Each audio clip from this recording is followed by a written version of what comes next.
नमस्कार दोस्तों, स्वागत है आपका हमारे YouTube चैनल क्यूरियस सेंटर पर। दोस्तों, यह जीके इम्पोर्टेंट क्वेश्चन का चौथा वीडियो है।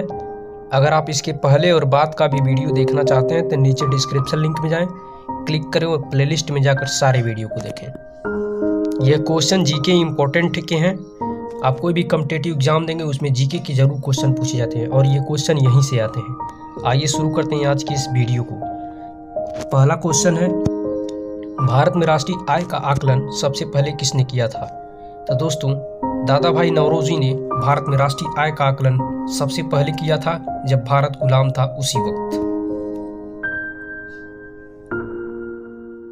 क्वेश्चन नंबर 2, किसी देश का आर्थिक विकास किस पर निर्भर करता है? तो दोस्तों, उपरोक्त सभी प्राकृतिक संसाधन पर भी निर्भर करता है, बाजार का आकार और पूंजी निर्माण, इन सभी को मिलाकर आर्थिक विकास का दर तय होता है। तो राइट आंसर ऑप्शन डी है, उपरोक्त सभी। WTO का मुख्यालय कहाँ है? दोस्तों, WTO का मुख्यालय पूछा जा रहा है वर्ल्ड ट्रेड ऑर्गेनाइजेशन। इसका मुख्यालय जिनेवा में है दोस्तों। Right answer option number B. मुद्रा आपूर्ति किसके द्वारा नियंत्रित की जाती है? तो दोस्तों, मुद्रा आपूर्ति हमारे Indian reserve bank of India यानी भारतीय रिजर्व बैंक RBI के द्वारा नियंत्रित किया जाता है। दोस्तों, RBI को बैंकों का बैंक भी कहा जाता है। इसकी स्थापना 1935 में हुई थी और इसका मुख्यालय मुंबई में है। ये बातें भी इंपॉर्टेंट है, आप चाहें तो नोट डाउन कर लें या तो स्क्रीनशॉट लेते जाएं। भारत में सबसे ऊंचा जलप्रपात कौन सा है? तो दोस्तों, जोग या गरसोपा जलप्रपात भारत का सबसे ऊंचा प्रपात है। इसका नाम गरसोपा भी है दोस्तों। गरसोपा या जोग, दोनों में से आप कुछ भी कह सकते हैं। दोस्तों, क्वेश्चन नंबर 6, जूट उत्पादन में सबसे प्रचुर प्रदेश कौन सा है? यानी जूट उत्पादन में सबसे अग्रणी राज्य कौन सा है? तो दोस्तों, पश्चिम बंगाल जूट उत्पादन में सबसे अग्रणी राज्य है। यहाँ पर बहुत मात्रा में बारिश होती है, इसी कारण जूट का उत्पादन अच्छे से होता है। क्वेश्चन नंबर 7, निम्नलिखित में से कौन से देश पाक स्टेट से जुड़े हुए हैं? तो दोस्तों, पाक स्टेट से भारत एवं श्रीलंका यानी भारत और श्रीलंका के बीच पाक की जलसंधि या पाक स्टेट कहा जाता है उसको। क्वेश्चन नंबर 8, भारत के किस राज्य को चावल का कटोरा कहा जाता है? तो दोस्तों, आंध्र प्रदेश को चावल का कटोरा कहा जाता है क्योंकि यहाँ पर भारी मात्रा में चावल का उत्पादन होता है। प्रति हेक्टेयर की दृष्टि से देखा जाए तो कुछ ही थोड़ी ही दूर में होता है, लेकिन बहुत ज़्यादा मात्रा में होता है। लेकिन अगर टोटल पूछा जाए कि कौन सा राज्य है जहाँ पर ज़्यादा चावल होता है, तो पश्चिम बंगाल है दोस्तों, जहाँ पर बहुत ज़्यादा मात्रा में चावल का उत्पादन होता है। पहली बार परमाणु बम कहाँ फेंका गया? तो ये तो आप सभी लोग जान रहे हैं, जापान में हिरोशिमा नामक स्थान पे शायद 6 अगस्त 1949 को परमाणु बम फेंका गया था पहली बार। और उसके बाद जापान के ही नागासाकी में 9 अगस्त को फिर से परमाणु बम अमेरिका के द्वारा इन जापान के 2 शहरों पर फेंका गया, जिसके कारण आज भी लोग वहाँ पर विकलांग पैदा होते हैं। बहुत भयानक स्थिति है उसकी। ओजोन परत कहाँ पाई जाती है? तो दोस्तों, ओजोन परत संताप मंडल की ऊपरी सतह पर पाई जाती है। क्वेश्चन नंबर 11, महात्मा गांधी का राजनीतिक गुरु कौन था? तो दोस्तों, गोपाल कृष्ण गोखले जी महात्मा गांधी जी के राजनीतिक गुरु थे। डेसिबल किससे संबंधित है? तो दोस्तों, डेसिबल ध्वनि का इकाई है। डेसिबल में ही ध्वनि को मापा जाता है। आपने सुना होगा 10 डेसिबल, 70 डेसिबल। तो दोस्तों, 60 डेसिबल तक हमारे कान को अच्छी तरह से सुनाई देता है। अगर 60 डेसिबल से ज़्यादा ध्वनि आप सुनते हैं तो आपके कान भी खराब हो सकते हैं। अंग महाजनपद की राजधानी क्या थी? तो दोस्तों, अंग महाजनपद की राजधानी चंपा थी। तो right answer option number D. शांत घाटी किस राज्य में स्थित है? तो दोस्तों, केरल में शांत घाटी स्थित है। तो इसका right answer option number B. Tsunami का मुख्य कारण क्या होता है? तो दोस्तों, समुद्र की सतह पर भूकंप आना ही सुनामी का कारण होता है। दोस्तों, भूकंप तो हर जगह आते हैं, लेकिन जब समुद्रों में आता है तो उसकी लहरें ऊपर उठती हैं, जो सुनामी का रूप ले लेती हैं। क्वेश्चन नंबर 16, भारत का केंद्रीय औषध अनुसंधान संस्थान कहाँ स्थित है? तो दोस्तों, लखनऊ में स्थित है भारत का केंद्रीय औषध अनुसंधान संस्थान। तो right answer option number B. मानव विकास सूचकांक किसके द्वारा निर्धारित किया जाता है? तो दोस्तों, मानव विकास सूचकांक क्वेश्चन ये है, मानव विकास सूचकांक किसने विकसित किया था? तो दोस्तों, महबूब उल हक पाकिस्तान के थे और इनके दोस्त अमृत सेन, दोनों लोगों ने मिलकर किया था, लेकिन महबूब उल हक का इसमें ज़्यादा योगदान था। तो इसका right answer option number C है। ये दोनों लोग दोस्त थे। विभाजन के बाद महबूब उल हक पाकिस्तान में चले गए, अमृत सेन भारत में ही रहे। और इन दोनों लोग को भी अर्थशास्त्र यानी इकोनॉमिक्स का नोबेल प्राइज भी मिला था। कृषि उत्पादकों की कोटि किस प्रकार निर्धारित की जाती है? तो दोस्तों एक मार्क चिन्ह लगाकर कृषि उत्पादकों की कोटि का निर्धारण किया जाता है, यानी एक मार्क का चिन्ह अगर है तो वो कृषि उत्पाद सबसे अच्छा माना जाएगा। और दोस्तों ISI Indian standard unit index, अगर ISI का इलेक्ट्रॉनिक वस्तुओं पर अगर चिन्ह है तो इसका मतलब वो अच्छी क्वालिटी के हैं। भारत में न्यूनतम मजदूरी अधिनियम किस वर्ष में पारित की गई? तो दोस्तों 1948 में पहली बार न्यूनतम मजदूरी अधिनियम पारित की गई। इंसुलिन का आविष्कार किसने किया? तो दोस्तों ये बहुत इंपॉर्टेंट साइंस का भी क्वेश्चन है।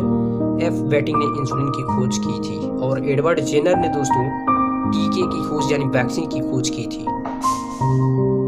क्वेश्चन नंबर 21, अमेरिका की खोज किसने की? तो दोस्तों कोलंबस ने अमेरिका की खोज की थी। तो इसका right answer option number D.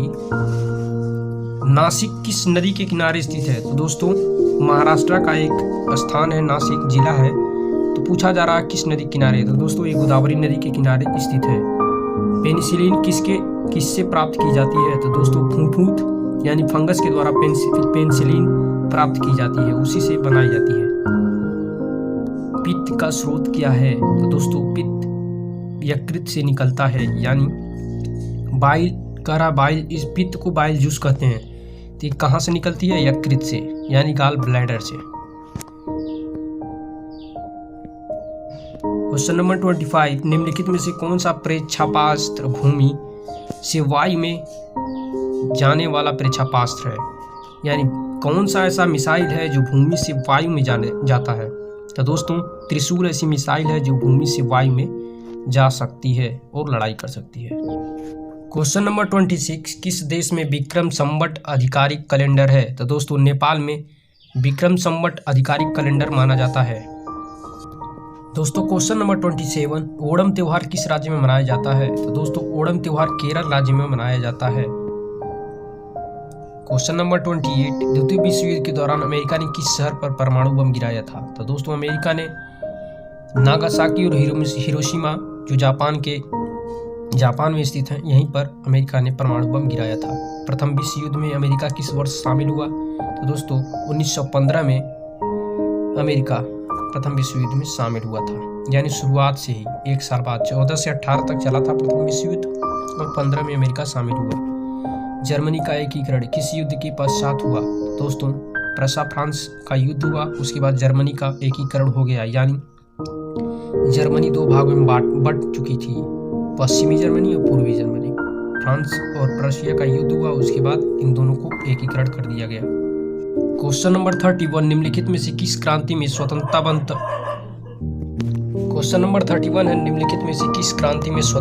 बंधुता और समानता का नारा दिया गया? तो दोस्तों फ्रांस की क्रांति जब हुई तो इसी में सबसे पहले स्वतंत्रता, बंधुता और समानता का नारा दिया गया और ये क्रांति 1789 में हुई थी।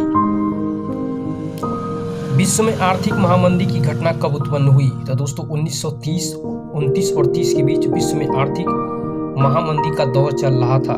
इस समय खाद्यान्न की समस्या बहुत गंभीर थी, पूरे विश्व में देखी जा रही थी। निम्न में से कौन सैयद वंश के शासक थे? तो दोस्तों खिज्र खां सैयद वंश के संस्थापक थे और यही इनके शासन भी कहलाएंगे। हर्यक वंश के संस्थापक कौन है? तो दोस्तों बिंबिसार हर्यक वंश के संस्थापक थे। तो इसका right answer option number A है, बिंबिसार। पाटलिपुत्र की स्थापना किस शासक ने की? तो दोस्तों पाटलिपुत्र की स्थापना उदयन ने की थी। पाटलिपुत्र वर्तमान में पटना जो बिहार की राजधानी है उसी नाम से जानी जा रही है। निम्न में से कौन सिकंदर का समकालीन था? तो दोस्तों धनानंद सिकंदर का समकालीन था। एकता प्रणाली पहली बार कब लागू की गई? क्वेश्चन नंबर 37, एकता प्रणाली प्रथम बार इल्तुतमिश के द्वारा प्रारंभ की गई, जो गुलाम वंश का शासक था दिल्ली सल्तनत का। अशोक ने बौद्ध संत से प्रभावित होकर बौद्ध धर्म अपनाया। दोस्तों उपगुप्त जो बौद्ध संत थे उन्हीं से प्रभावित होकर अशोक सम्राट ने बौद्ध धर्म को अपनाया और धम्म का प्रचार किया और कलिंग युद्ध से उसका हृदय परिवर्तन हुआ।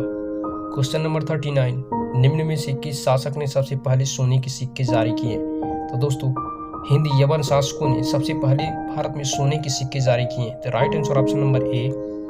और लास्ट क्वेश्चन दोस्तों आज के इस वीडियो का, कनिष्क ने किस वर्ष शक संवत की शुरुआत की?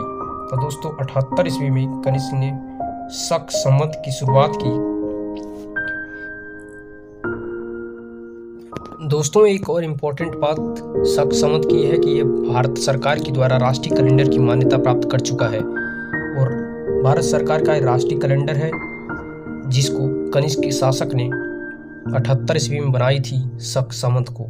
तो यह भारत सरकार का राष्ट्रीय है, इसलिए और भी इम्पोर्टेंट है। दोस्तों इस तरह से ये वीडियो समाप्त हुई। आप हमारे YouTube चैनल क्यूरी सेंटर को सब्सक्राइब कर लें और लाइक भी करें, अपने दोस्तों को भी शेयर करें ताकि वो भी इम्पोर्टेंट क्वेश्चन को हल कर सकें और अपने एग्जाम में सफल हो गए।